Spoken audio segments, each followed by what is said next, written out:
Welcome back. My name is Sandrine Somé. This is module 4.3, and today we're talking about customer experience. So, what is customer experience?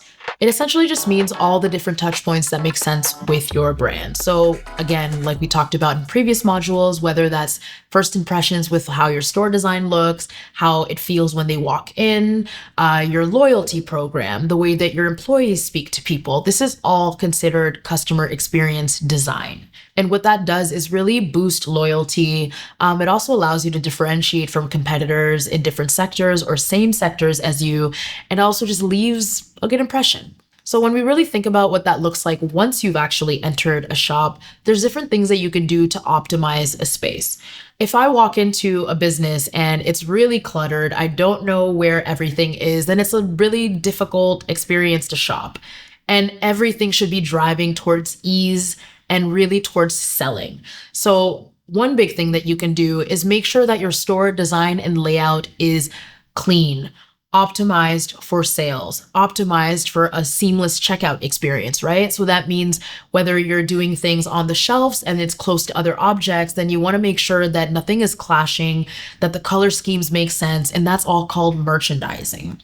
And so when we talk about merchandising, there's also cross implementation of merchandising. And what that means is that you are finding products that make sense together and making sure that they are displayed together. So if I go into a store and I'm looking for a toothbrush, then the toothpaste should be right beside it. And then finally, clear signage, because there's nothing worse than when you're walking into, let's say, a big store and you're unsure, where does the lineup start? I'm not even sure where to find the bathroom in this restaurant, or I don't know what part of the checkout I start at or I finish at. And what that does is actually create a lot of friction, not only for you, but also for your employees and for the customer as a whole. So all in all, just make sure that everything from the experience of someone walking in all the way to checkout is optimized for success and optimized for sales. The next big part of this is enhancing the ambiance. So a way to do this is really lighting. Lighting the furniture in the space, the way that your fixtures are designed, the way that your signs are implemented. This is all part of the game. And again, enhances the experience of people walking through and making sure that they understand where everything is and how they can find the different products that they're looking for. So when we talk about this customer experience design, there's such a thing as the customer journey. I use that a lot in my agency work and in also the experience with Nile, because it starts at awareness and essentially ends at loyalty.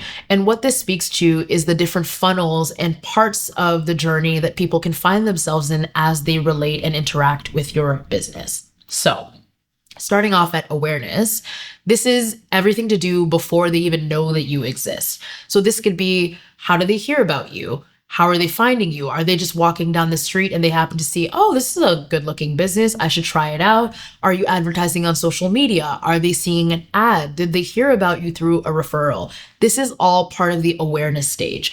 And what you want to do is really get a clear understanding of what that looks like for your business, because that's how you can then optimize towards making sure that you're showing up in the best way possible.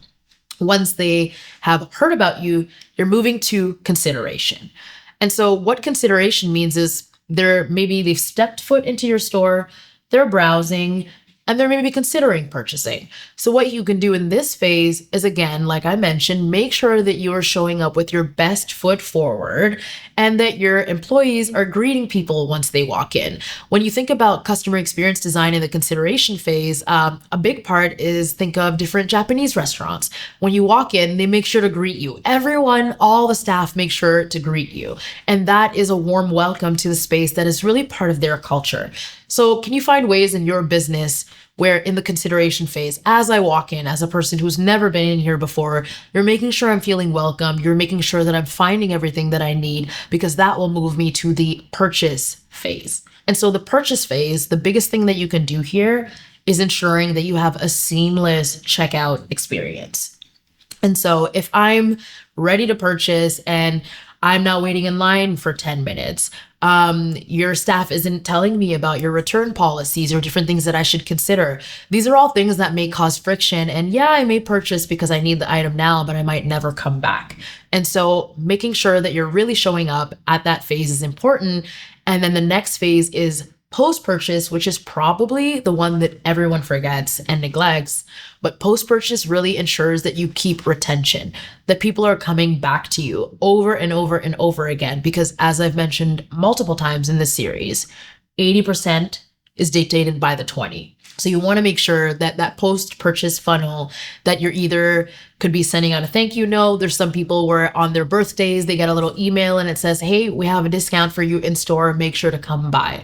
So just think about little things that you can do to really enhance that experience and just surprise and delight people as it goes. When you're thinking about aligning your actual customer experience and the store, it comes down to that idea of visual consistency and the uniforms, the way you speak, all of that, and also the technology that you're using in store. So these are all parts of really ensuring that your brand is showing up in the right way, but also that your customer experience is aligned to the brand. So this is all in the tone and communication that we discussed in the first part of this module, where that needs to be reflected in the communication strategy that you actually employ once people are in there.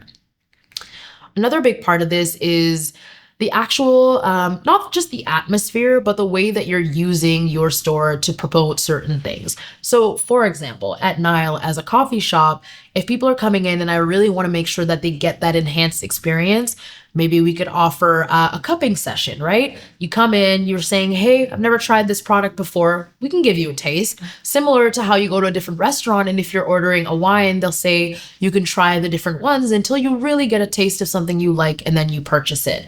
So there's obviously different contexts, different businesses, and there's a lot of different ways that this can come to life. But one thing to just remember is you want to create an immersive experience in your store.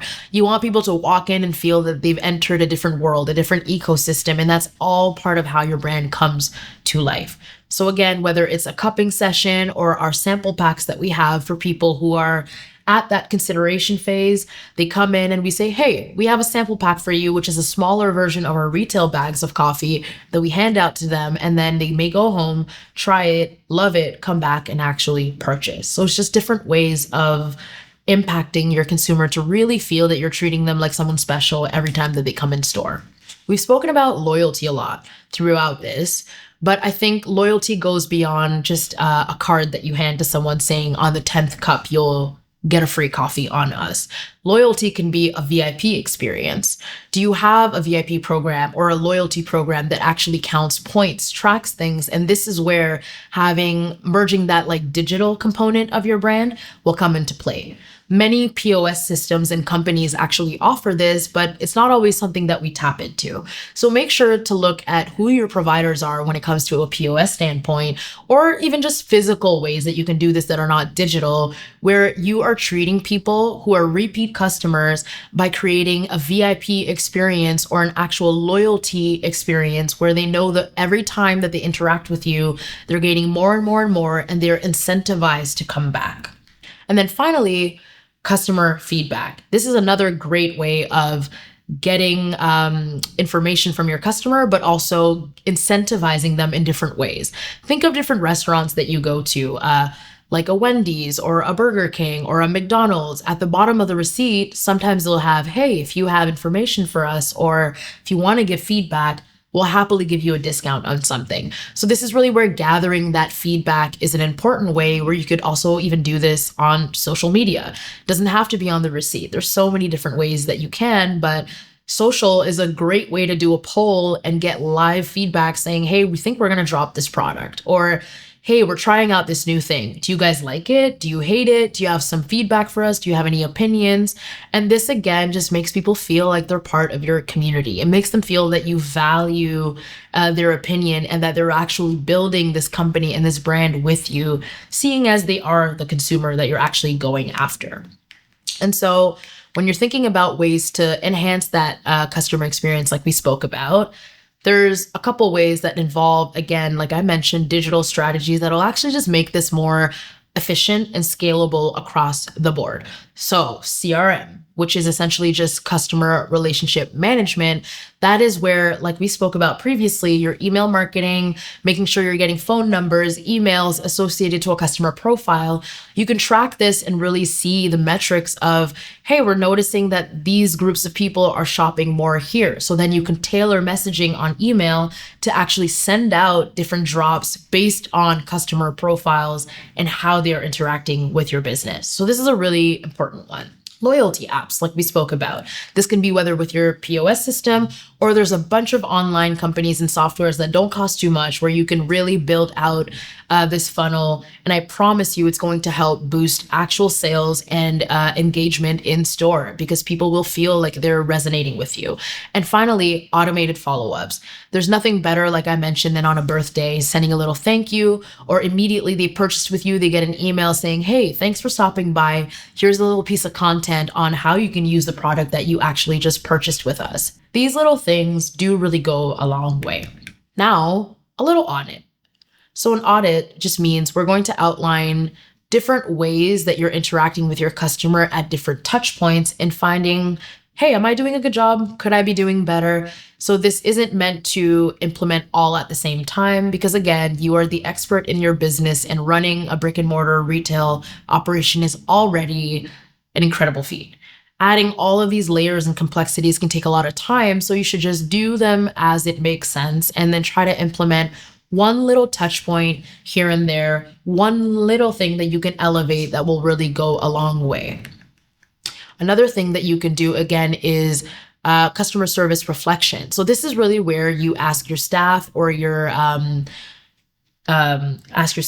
customers for more written and verbal feedback and doing consistency checks. So you can have lists, right? Daily list for your employees of things that they should be checking for, asking for, because then you're making sure that the operation that you're creating is consistent across the board. And every time someone steps foot in your business, the different touch points that you've established as your customer experience is being mimicked across the board.